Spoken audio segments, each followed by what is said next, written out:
Bonjour, c'est Isabelle Sansonetti, bienvenue sur mon podcast Injonction et Bistouri. Merci, chère auditrice, chers auditeurs, de me prêter vos oreilles attentives. Pour cet épisode, je suis ravie d'accueillir Nathalie, 55 ans, qui a subi une perte de cheveux brutale voilà quelques mois. Le choc passé et tout en commençant un traitement, Nathalie a décidé de se raser à blanc et de s'assumer ainsi.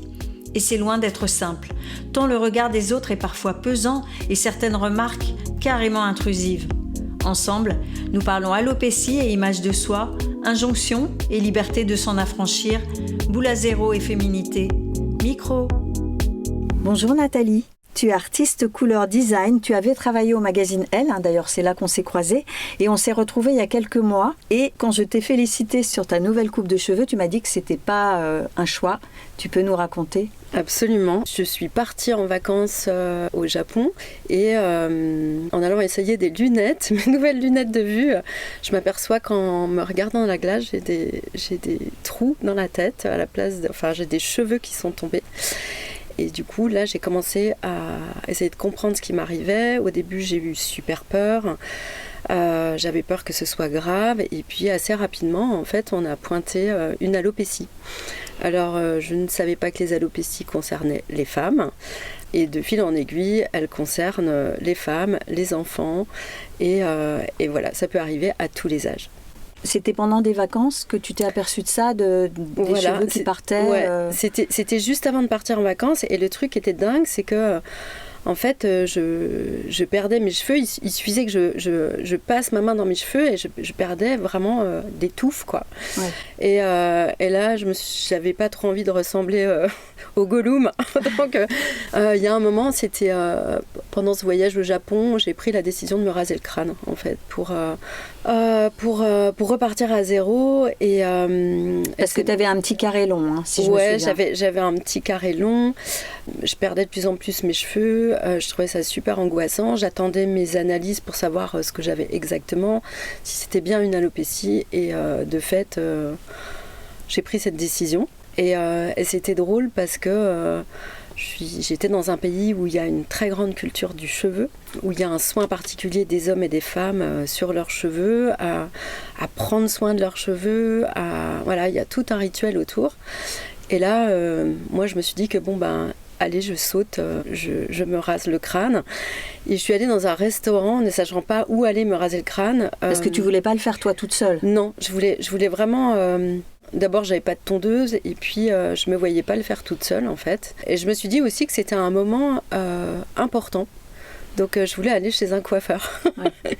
Et j'ai mangé dans un restaurant et la jeune femme avait des cheveux bleus et je me suis dit qu'elle devait avoir un coiffeur sympa.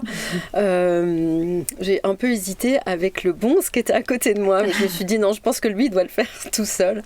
Et le truc était hyper drôle, c'est que elle me trouve 1 heure plus tard un rendez-vous. Chez un coiffeur. Donc, je me retrouve devant cette adresse et c'est pas du tout comme en France où c'est un salon de coiffure qui a pignon sur rue. Donc, je dois aller au 4e étage. Ouais. Et là, l'ascenseur m'amène, les portes s'ouvrent et je me retrouve dans un salon de coiffure. Donc, vraiment, vraiment chouette, vraiment sympa. Comme personne ne parle anglais, je fais tout en Google Traduction. Donc là, ça a commencé un peu à questionner très très fort mon interlocuteur qui me demande à plusieurs reprises s'il a bien compris et si je veux vraiment me raser le crâne. Donc oui, et là il appelle une jeune femme qui finissait son déjeuner, elle vient et pareil, elle me dit vous êtes sûre ? Oui. Et donc ça c'est vraiment toute l'élégance et les précautions des Japonais. Elle va me proposer en fait de me raser en plusieurs étapes. Au début, on décide de laisser quelques millimètres de cheveux et puis on voit que ça marche pas et on va jusqu'à être rasé à blanc avec zéro cheveux. Et avec cette alopécie de 0 cheveux arrivent aussi tous les poils qui tombent sur le corps. Ah oui. Donc il me reste des cils, il me reste un peu de sourcils. J'ai des petits morceaux de sourcils qui tombent. Et je me dis, le crâne, il reste plus rien. Et en me regardant, ça m'a libérée. Et étrangement, j'étais hyper contente. Parce que c'était une mise à nu. Et là, en fait, il n'y a plus de... Je sais pas comment dire... de séduction ou de on essaie de se coiffer, etc. Et là, je me suis dit, ok, je suis comme ça, et j'assume, et ça va aller. Ouais. Et j'avais pas prévenu, j'étais en voyage avec ma famille, j'avais pas prévenu et alors, la réaction... mon mari et mon fils et tous les gens avec qui je voyageais, qui étaient notre famille. Et donc je reçois un texto et il me dit t'es où? Et je lui dis je viens de me faire raser le crâne, donc je vous retrouve à tel endroit. Et ça a été vraiment chouette parce que j'ai eu la chance d'avoir une famille qui était comme des supporters, qui ont trouvé que ça m'allait hyper bien. Ce qui est vrai. Et oui, merci. Et aussi, j'ai pu voyager au Japon la tête nue. Les gens ne m'ont pas regardée.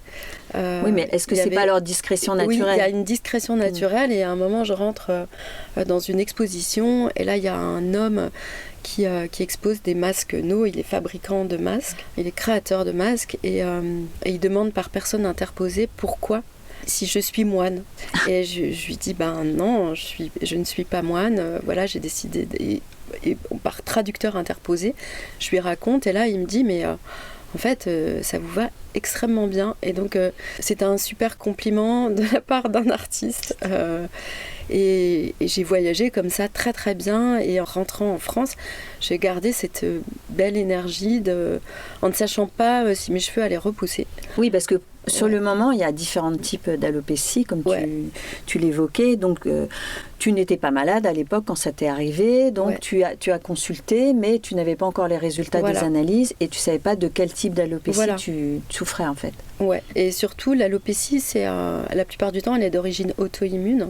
Donc c'est aussi le corps qui envoie un message très fort et contre soi-même.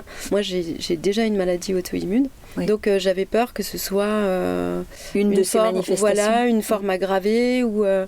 J'avais peur de ça. Et donc en rentrant, je suis allée voir ma spécialiste qui m'a dit que oui, il y avait une activité, mais qu'il n'y avait pas de raison de s'inquiéter. Et donc c'était pas hormonal non plus. Donc voilà, c'était une alopécie avérée.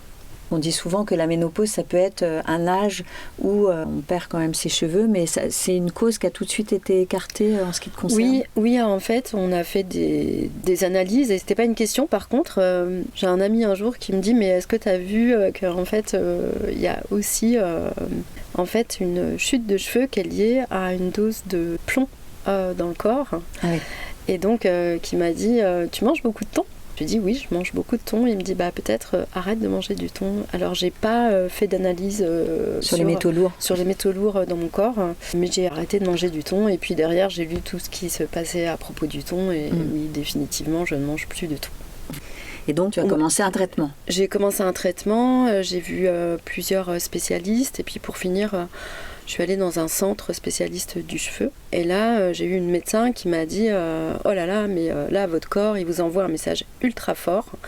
Donc, il faut écouter votre corps. Et elle m'a tout de suite posé des questions personnelles pour savoir si si j'avais été choquée par quelque chose, si j'avais eu peur, pour essayer de comprendre quelle était l'origine de cette alopécie.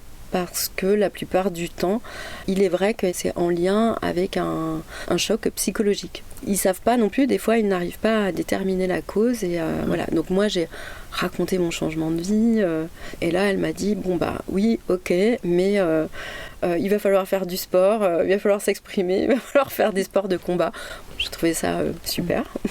Parce que toi, tu penses que ton changement de vie, c'est-à-dire surtout changement professionnel? Oui, il y avait un changement professionnel. Il y a aussi, en tant que femme, le fait de passer d'avoir plus de 50 ans, ça devient compliqué professionnellement quand on est indépendante.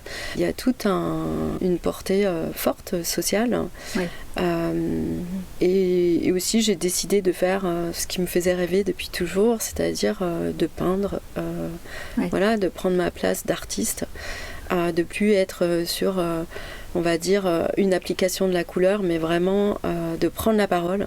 Il y a eu plein de changements, des choses aussi qui m'ont choquée, qui socialement m'ont choquée, une conscience de l'état du monde, de la façon dont on traite les hommes, de la nature, comment on ne prend pas soin de notre environnement. Il y a beaucoup de choses, je suis très sensible, il y a beaucoup de choses qui m'atteignent. Oui. Et je pense que c'est toutes ces choses-là peut-être qui ont été à l'origine de cette... chute de cheveux, si je dois la raccorder à quelque chose de psychologique. Oui, en fait. Parce qu'a priori, il n'y avait pas de cause Non, il y a une petite activité immunitaire, mais il n'y avait pas vraiment de raison médicale. Voilà. Et alors, donc, tu parlais de la façon dont tu avais été perçue au Japon avec ce crâne rasé. En France, quand on s'est retrouvés, tu me disais que c'est vrai que le regard des gens t'avait aussi marqué parce que finalement, tu te sentais regardée différemment par rapport à avant. Alors, absolument, il y a une vraie violence, en fait. Il y a une vraie violence. En fait, le pas de cheveux, tout de suite, on se dit, c'est un cancer. Donc, en fait, c'est une sortie de chimio. Donc, ça fait extrêmement peur aux gens. Donc, les gens fuient. Ça les rend totalement inconfortables. Des gens qui sont plus ou moins proches, ils m'ont demandé tout de suite si j'étais malade. Ma famille, y compris quand elle m'a vue en photo. La famille qui est un peu plus loin. Et donc, en fait, il y a de la peur, une très grande peur. Et il y a aussi, nous, on n'a pas de culture en Europe de se raser le crâne pour porter des perruques, pour s'amuser avec ses cheveux. Alors, la plupart du temps, on adore quand c'est une star. On se dit waouh, Nathalie Portman, génial, magnifique. On sait que c'est pour un film, on sait que c'est temporaire, donc c'est ok. Après, il y a de plus en plus de jeunes femmes qui se rasent le crâne ou qui ont vraiment 1 millimètre sur la tête. Mais là, le crâne à blanc, ça faisait hyper peur. Il y a aussi des gens qui n'ont pas compris mon geste. C'est-à-dire qu'ils n'ont pas compris que je décide de tout raser. Je pense à ma gynéco qui m'a dit « Mais quelle violence envers votre famille. Pourquoi un geste pareil ?» Et du coup, c'était très violent pour moi d'entendre ces propos-là parce que pourquoi rester avec des bouts de cheveux qui pendent, en fait. Bien sûr. C'est très violent sur l'image de soi. Et au moins, en rasant... j'ai envie de dire, soit ça reste comme ça, soit ça repoussera petit à petit, mais c'était aussi, c'est comme si je redonnais une chance à mes cheveux. Bien sûr. Et aussi où je reprenais le contrôle de mon image. Mais c'est fou quand même cette réflexion d'un médecin, au lieu de te soutenir et de mesurer ce que tu as pu ressentir avec cette chute de cheveux, essayer de te faire culpabiliser par rapport aux autres. Parce qu'effectivement, avoir la tête rasée en France, comme tu dis, c'est soit parce qu'on est malade, donc soit aussi c'est une certaine marginalité. Oui. Mais ça rentre pas... Toi, tu as l'impression aussi que c'est davantage encore, ça bouscule davantage encore les normes quand on est une femme. Oui, et surtout, je crois que quel que soit l'âge, avoir le crâne rasé, j'en discutais avec la médecin de Saburo et avec les infirmières qui font des injections, etc., pour aider à la repousse du cheveu. Moi, j'ai vraiment eu envie de témoigner pour toutes les femmes et de tous les âges. Parce qu'elle me disait que les adolescentes, avec les codes et les injonctions de l'image sociale, les grands cheveux, etc., tout d'un coup, quand on n'a plus de cheveux, on n'est plus une femme. On est marginalisé. Oui. Donc, soit on nous fait rentrer dans une case, effectivement, de maladie, soit on est marginal et c'est pas acceptable. Oui. Et c'est pas acceptable à n'importe quel âge. Alors, quand on a 20 ans, 25 ans, 30 ans, avoir le crâne rasé, effectivement, ça peut être un look, c'est très fort, c'est très très fort comme image, c'est subversif où on va nous rattacher à des choses oui. ou à des groupes. Et ça questionne aussi la séduction. Absolument. C'est-à-dire qu'on se demande si on peut être séduisante sans cheveux. Et je crois qu'assumer et se sentir belle sans cheveux et parler du fait de s'épanouir et d'assumer cette image, c'est ultra important. Parce que c'est aussi une position forte et ça permet un dialogue avec les gens. C'est-à-dire que ça m'est arrivé... C'était l'anniversaire d'une cave à vin et j'avais le crâne nu et je voyais des gens et des femmes qui me regardaient vraiment de travers et je sentais que c'était pas ok, ça les dérangeait. Et ça m'a donné envie d'aller parler en fait et même de faire des t-shirts ou de faire un réseau social sur l'alopécie. Il y a déjà des gens qui le font et ça c'est bien et j'en suis parce que ça va paraître un peu bizarre mais on a besoin de libérer les perruques. J'en discutais avec une femme qui Elle, par contre, était malade et avait une perruque. Je lui ai dit, mais pourquoi vous avez décidé de porter une perruque? Est-ce que c'est par rapport au regard des autres ou est-ce que c'est vous et votre image? Et elle a répondu qu'elle ne se voyait pas sans cheveux, qu'elle préférait donc porter une perruque. Donc en fait, toutes les positions sont possibles. Ça concerne beaucoup de gens et je crois qu'il faut en parler pour adoucir le regard qu'on porte sur les femmes qui n'ont pas de cheveux et leur donner l'opportunité d'être féminines et d'être quand même des femmes. Bien sûr. Oui, parce que les cheveux, c'est un atout féminin, en tout cas dans nos cultures, ça c'est sûr. Donc c'est vrai que c'est compliqué pour les autres, mais les autres n'ont pas à décider pour soi, en fait. En tout cas, c'est sûr que dès qu'il est question d'image de soi, c'est pas seulement une histoire de se regarder dans son miroir et de s'apprécier, c'est aussi qu'on subit le regard et le jugement des autres. Et c'est ça qui n'est pas souhaitable et qui peut être discuté, parce qu'il n'y a pas de raison que les autres s'immiscent entre nous et le miroir finalement. Oui, mais je crois que ce qui est extrêmement difficile, c'est aussi quand on a une histoire comme ça, moi j'ai la sensation qu'on peut avoir deux choix, c'est-à-dire avoir honte et le cacher. Ou alors mon mari me disait, mais amuse-toi avec des perruques, en fait c'est vraiment le meilleur moment pour avoir les cheveux longs, avoir les cheveux courts, avoir des coupes au carré, être rousse, c'est vrai que j'avais cette option de m'amuser avec des perruques. Après, les perruques ont vraiment un coût, donc c'est aussi une question de moyens, mais je pense qu'il faut faire ce avec quoi on se sent très à l'aise. Oui. Ce qui est chouette, c'est qu'il t'a bien soutenu aussi. Oui, il m'a beaucoup soutenu, mais aussi socialement, la dimension du cheveu. Je reviens, à cette question d'assumer. Je me suis dit que si j'assumais pas, en fait, pour moi, j'allais beaucoup en souffrir parce que j'allais me cacher. Oui. Et j'allais le vivre comme une honte. Et je voulais le vivre plutôt comme ça m'arrive, je suis capable d'en parler, et je l'assume. Oui. Et ça, pour moi, c'était une position qui était plus équilibrante psychologiquement. Bien sûr. Que de me cacher. Voilà. Et c'est aussi, je pense, c'est comme quand on est ronde. On peut essayer de le cacher et, par les vêtements, etc. Et puis aussi, on peut l'assumer et d'une certaine manière revendiquer qui on est. Et ça nous définit d'une certaine manière, ça redéfinit qui on est. Et moi, je l'ai vécu comme une renaissance d'une certaine manière et aussi une façon d'assumer mon identité. Et alors, qu'est-ce que tu as changé? Est-ce que tu t'occupes différemment de toi, de ton look? Oui, j'ai changé. Oui. Alors, c'est marrant parce que mes boucles d'oreilles vont plus. J'ai même changé mes vêtements. Oui. J'avais un côté très années 20. Maintenant, je suis plus indus, on va dire. Non, mais je vais pas me classer dans des rubriques comme ça. Qu'est-ce que tu ne portes plus du tout et qu'est-ce que tu as au contraire adopté que tu ne mettais pas avant, par exemple? Alors, en fait, j'ai essayé de recycler ma garde-robe, mais en mélangeant des choses. Et c'est vrai que sur le bijou, je me suis plus approprié, on va dire, des bijoux d'oreilles, parce que les oreilles sont ultra importantes, en fait. Oui. Le maquillage est important, la bouche devient importante, le bonnet est devenu un de mes meilleurs amis, de look en tout cas. Voilà, j'ai décidé de jouer et j'ai plus de 50 ans et ça m'a... C'est réjouissant.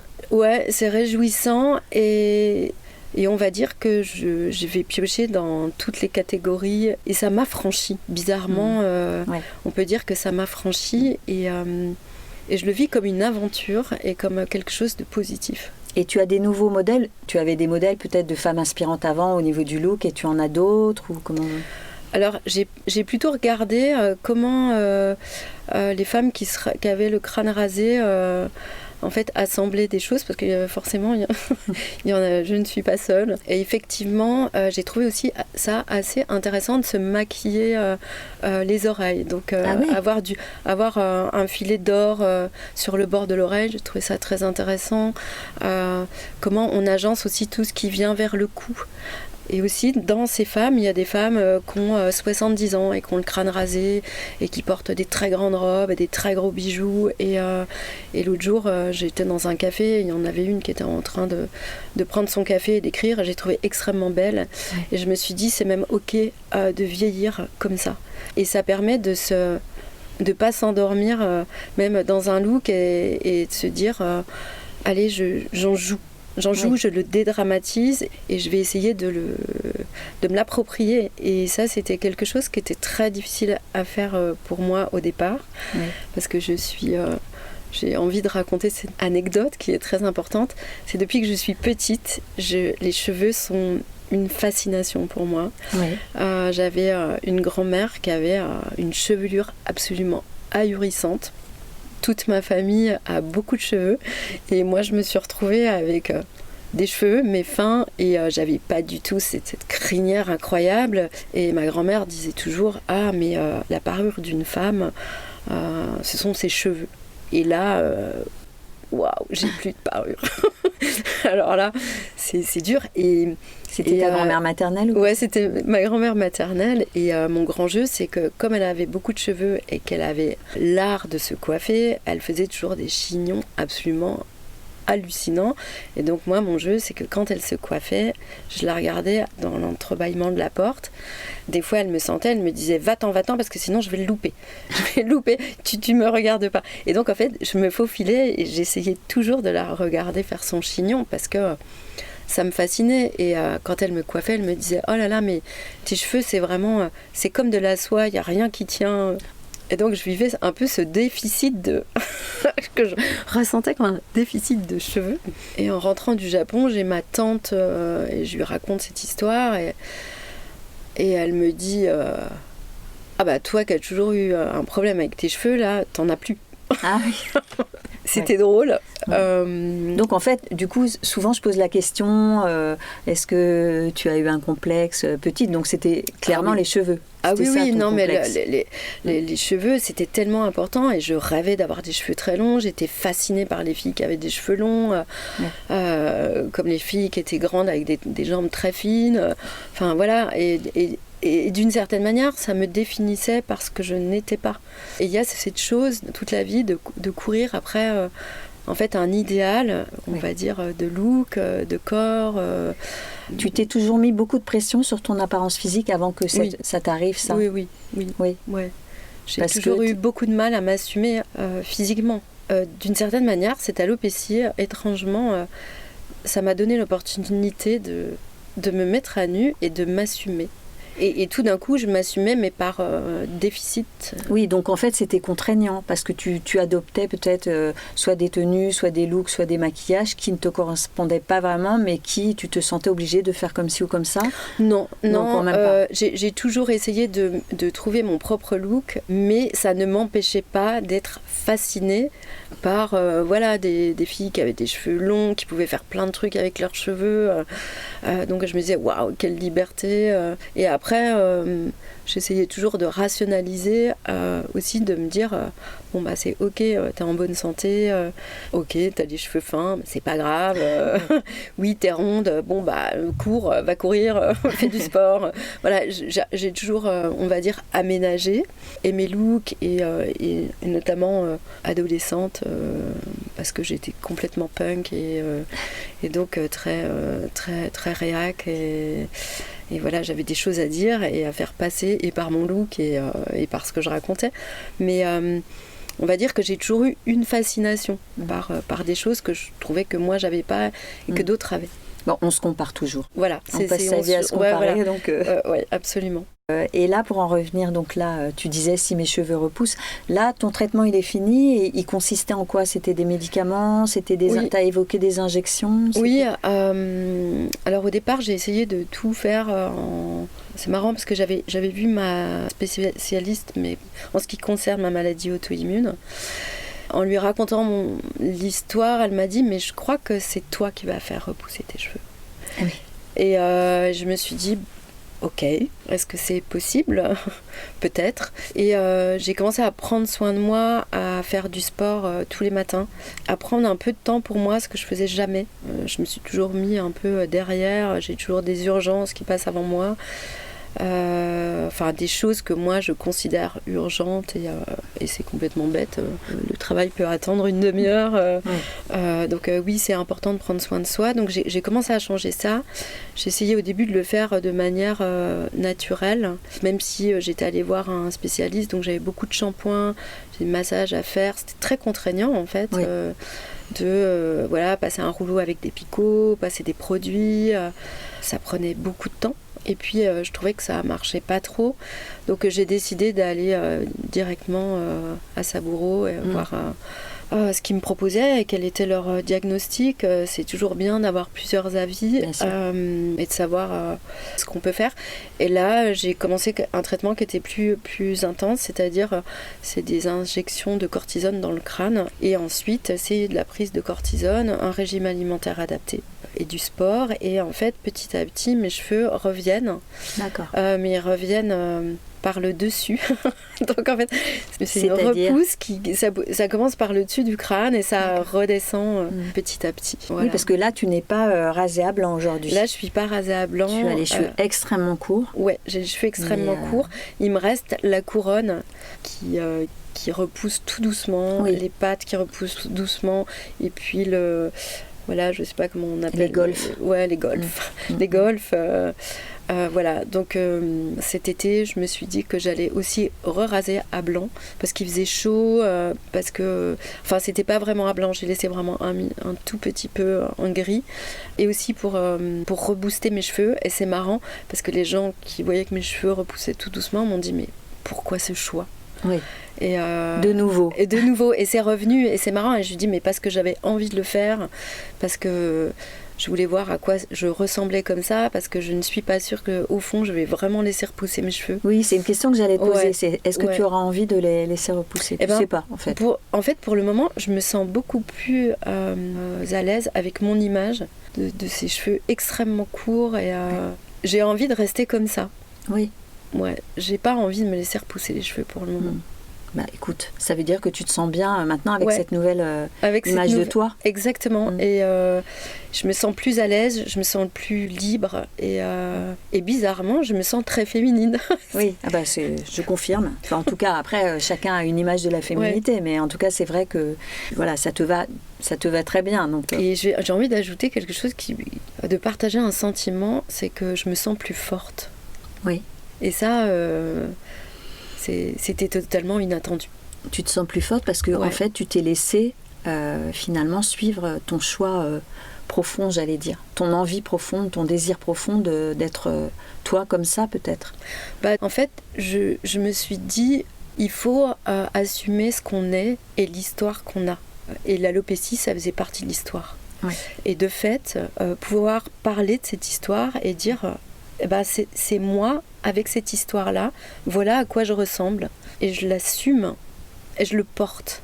Et je pense aussi que c'est important pour les gens qui vivent la même chose. Oui.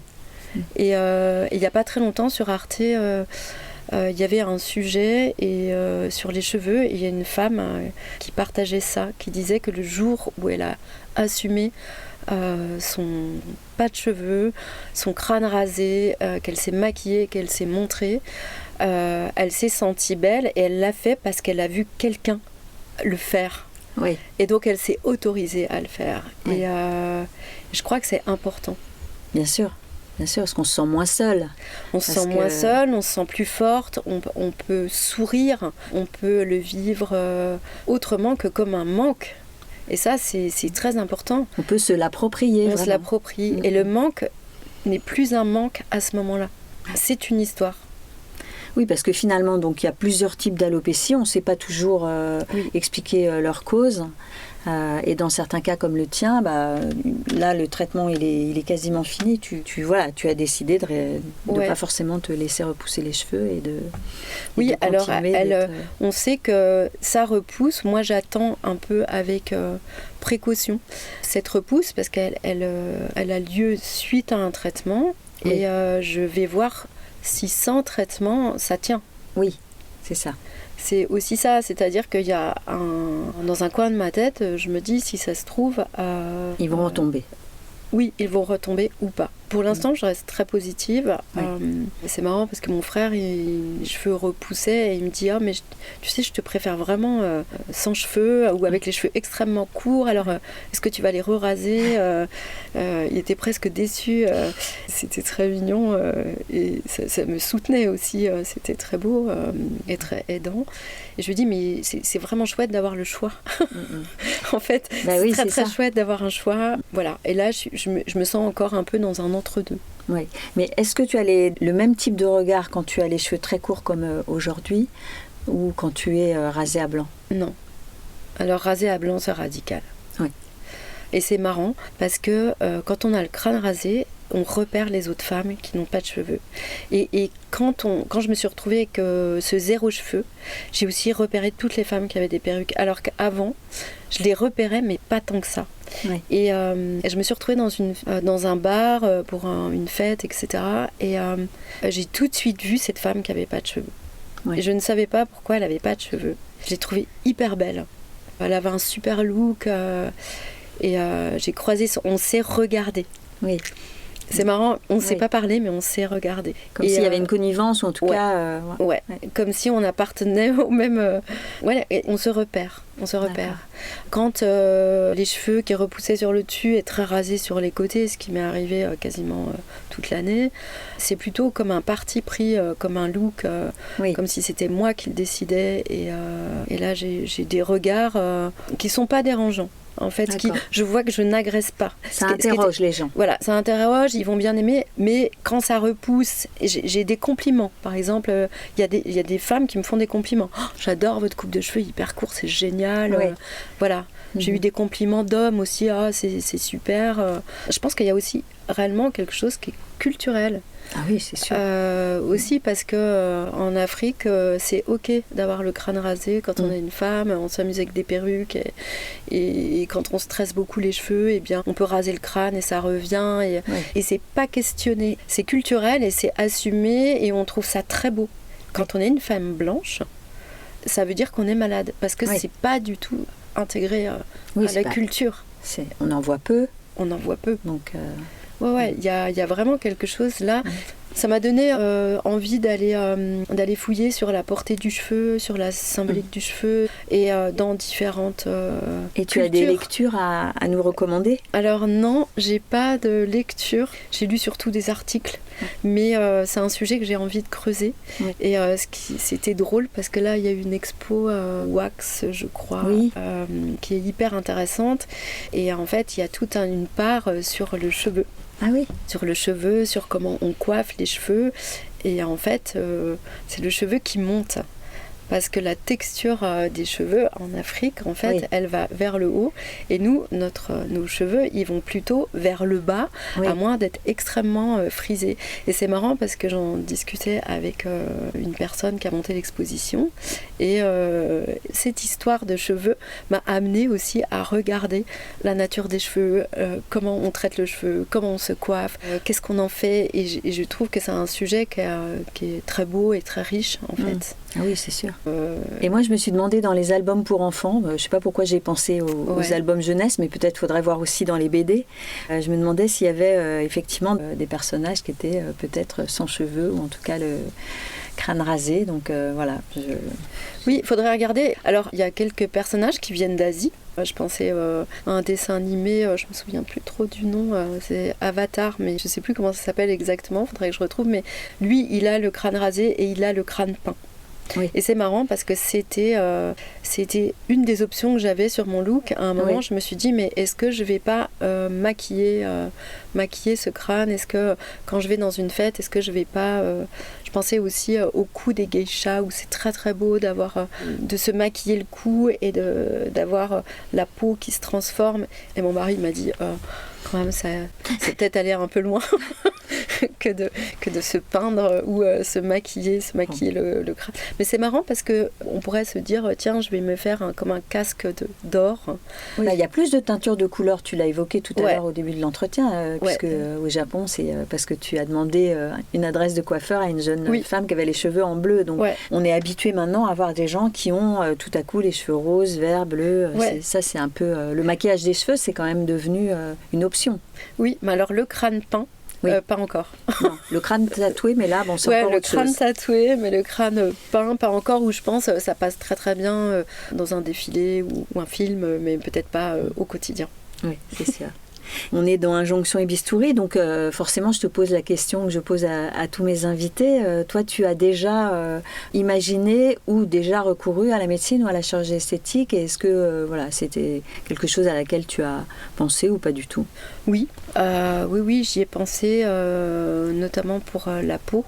Oui. Je crois que je peux assumer mes rides, mais je me disais que travailler la peau, travailler le teint, travailler les sourcils qui tombent, etc. Donc j'ai commencé beaucoup à me masser, avec alors des choses qui viennent du Japon, d'inspiration, le ridoki, les gua sha. Mais là, je me disais, tiens, ça, je trouve ça fabuleux. Je trouve que ça change vraiment le visage, le teint, et que ça dynamise la peau. Et je me demandais si je ferais pas un peeling, par exemple.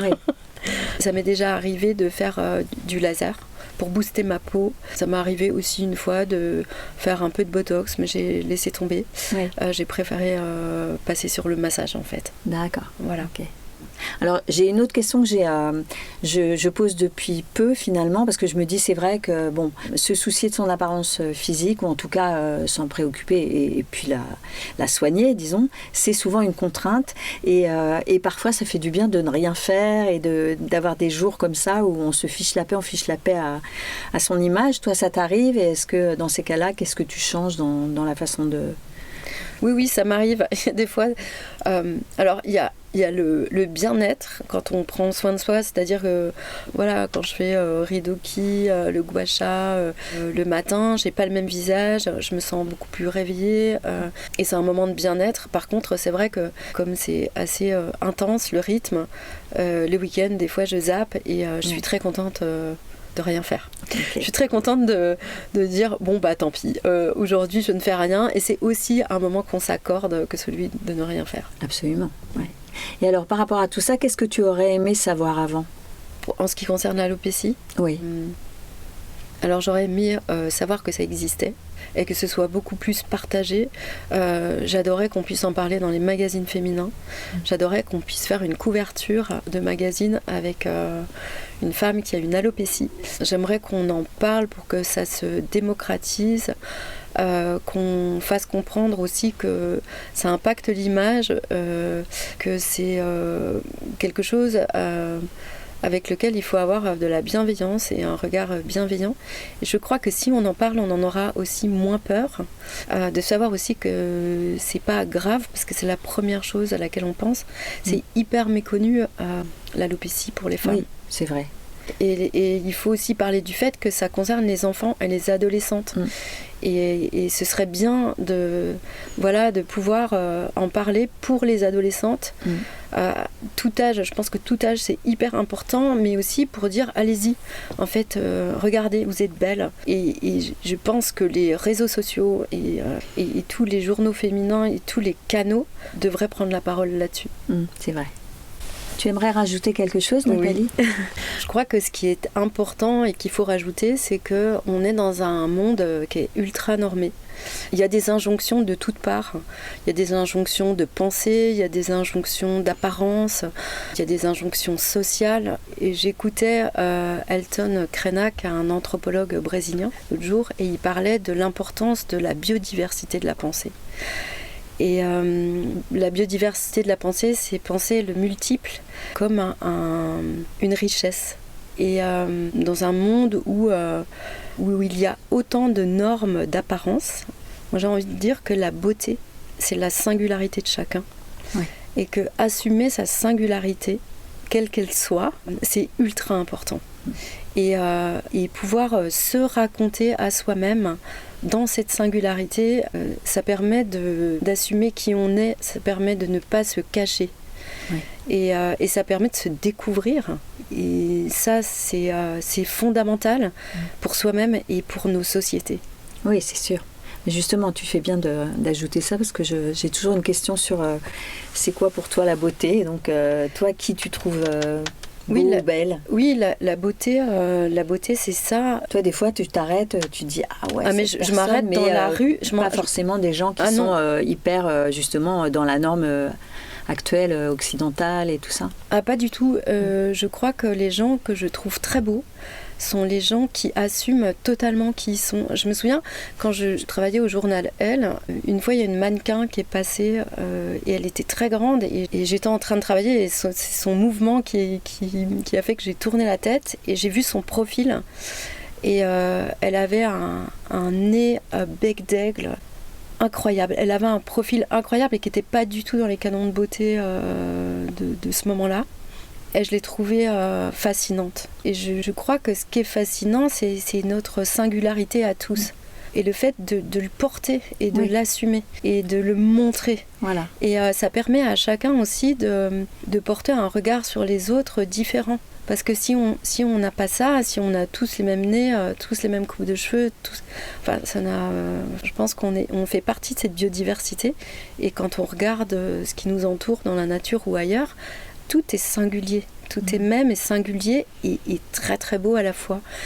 Et dans la rue, oui, les gens qui vont attirer mon attention, c'est des gens qui assument qui ils sont, quel que soit leur physique et leur genre.